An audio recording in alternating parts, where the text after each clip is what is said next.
GameRanks presents the 10 best new games of E3 2015. We couldn't include Fallout 4, Battlefront, NFS, and Just Cause 3 because they were announced prior to the conference. Number 10, Gears of War 4. After announcing a complete remake of Gears of War, the Coalition decided, oh hey, let's start a new saga as well. There is some pretty sweet rumors flying around about this, including that there may be LAN multiplayer. Not much is known, but really the game looks slick. Next-gen graphics are definitely kind to the franchise, and we've seen a pretty sweet new monster in this new version of the game. If you're a fan of the original Gears of War, or any of its sequels, I'm sure this is going to be a big deal for you.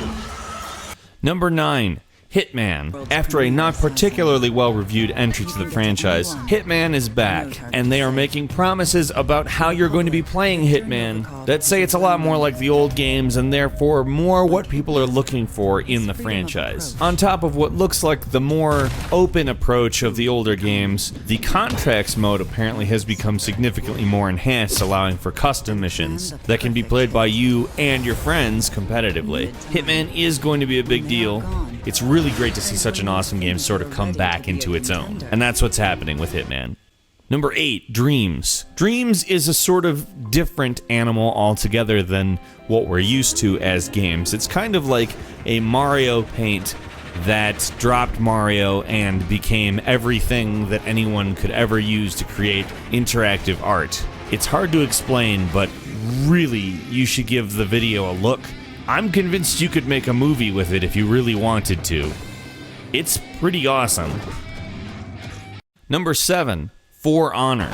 For Honor kind of reminds me of Dynasty Heroes, but more of a medieval rather than Japanese or franchise-oriented setting. It's a big fight, however, your team is a lot bigger than in Dynasty Heroes. It kind of looks arcadey, but maybe a little bit more detailed than just that. The combat does look a little bit more deliberate than Dynasty Heroes, but on the other hand, it really also looks like it's kind of a refined take on the idea.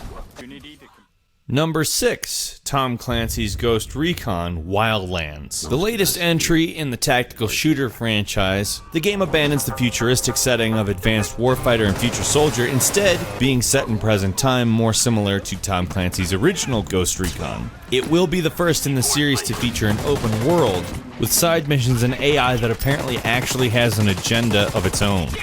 Number 5, Dark Souls 3, impossibly unforgiving, with an approach to storytelling that a lot of people call peppering. Actually, I don't know if a lot of people call it that. I call it that. Dark Souls has given players an impossible challenge since the PlayStation 2 era, and seeing it realized in next-generation graphics makes you realize what an epic, big deal of a game Dark Souls actually is.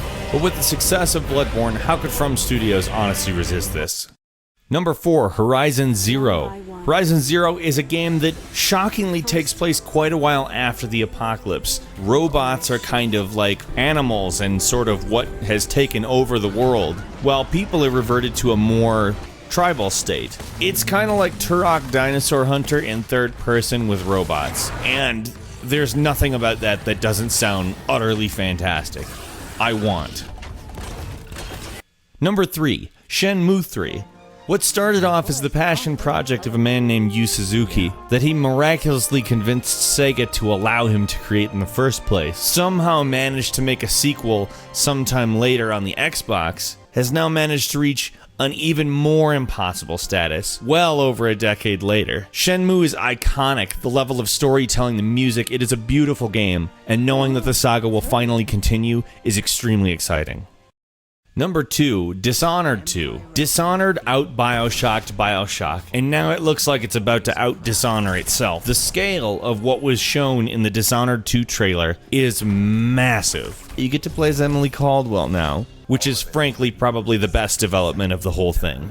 Dishonored's gameplay is awesome, and they did such a great job making you care about the characters the first time around. I can't wait to catch up with them.